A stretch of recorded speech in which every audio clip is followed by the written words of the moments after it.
Yeah, so let's push Right. into that. Like, what has God done? And you guys have mentioned a couple things already, but maybe flesh that out more and give some other examples. What has God done through generosity so far?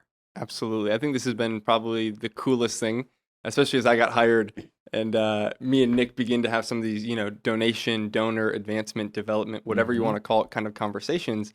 And the first point, I mean, we've never even really asked people for money, just flat out as an organization, we hadn't. Let me. Uh, Can I speak to that real yeah, quick? There was a time where I had conversations internally where people were like, "No one is ever going to give money to help someone stop masturbating." Mhm. Like that was a line I heard, direct quote. Like, and to think now where we're at, that to your Yeah, point exactly, that's where we were. We had that perspective. Like, this isn't something people are going to want to give to. This isn't a kid in Africa. This mm, isn't drilling wells across the world. Like, this is giving to sexual brokenness and helping people absolutely. break free. Such an interesting twist. Yeah, I remember sitting across the table, even from y'all in the interview process, just going, "Man, but this isn't about sexual addiction. It is at the core, but at the outcome or the Hmm. product of that is families changed.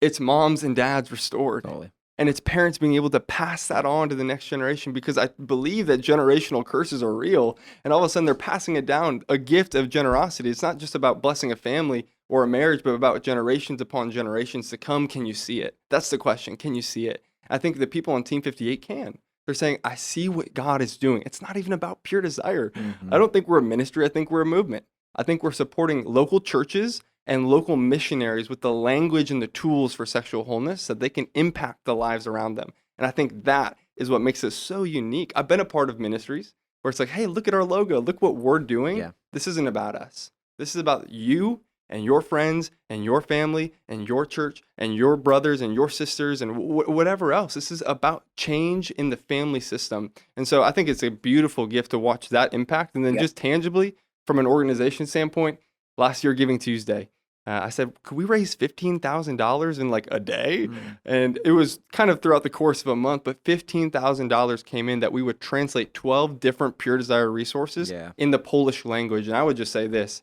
it's the first to come. Yeah. There are more to come, and Yep. it won't necessarily always be tangible resources, but we're pushing into digital products. And then Mhm. secondary was the year-end ask, which was for the group leader training. We said, God, what could you do? We needed 50,000. I said to Nick, I said, could God raise $100,000? And then at the end of it, God had raised over 120,000. Just to put that in perspective, the year before there was about $30,000 that had come in the month of December. And as I'm sharing this with Rodney, he said, John, can you see it? I said, Rodney, what? He said, John, can you see? I said, Rodney, what are you talking about? He said, God wants healing for his people more than we do. God wants healing for his people more than we do. And that's convicting to me because I think I want it a lot. And I hope you can hear the passion, but he wants healing for his people more than we do. And he has shown up again and again and again. And so we just continually trust. We are excitedly expectant. That's the word Rodney and I get to push into. Excitedly expectant for all that he's going to do because of what we've seen him do and what we're hoping Yeah. and trusting him to do in the future. Yeah. That's beautiful. And for me, it's great as a local pastor. I realize that most local churches don't have the bandwidth to tackle every issue to a Yeah. depth or to a expertise. And again, I always say this, and if you're a listener, I give you permission to disagree with me. Turn on your brain and think. But we're not helping churches. We're a part of the church, Pure Desire. We are this part of the church that's resourcing local communities to give you information, resources, holistic approach to help your congregation. So this is a part where God's called Dr. Ted, Nick, the board, the team, the staff, the ministry is people are raising up to say religion hasn't done good in educating on human sexuality. Stop masturbating. Let's just talk about masturbating. I mean, we can't even talk about human Yeah. sexuality in a lot of our religious cultures. Hmm. So we're not only providing healing, but resources on all kinds of levels to help churches. And I think it's fantastic that we get to be a part of that. Hmm. And because it takes a lot of courage, as us four know, it takes a lot of courage to own your negative sexual history, own it, integrate it as part of your story. Hmm. That's scary for a lot of churches, Yeah.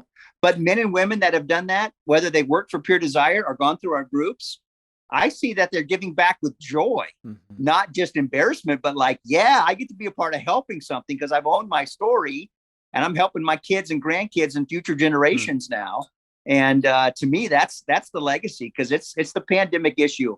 This just over sexualization of culture. And if the church can't get it right, we're not going to ever help we're not going to ever help those that don't have faith, you know? You know, as most of our listeners know, Pure Desire, we charge for our services. So people have paid for a book, they've paid to come to an event, they've paid for counseling, and it's actually been a strength of Pure Desire that we've not been reliant on donations to keep the lights on.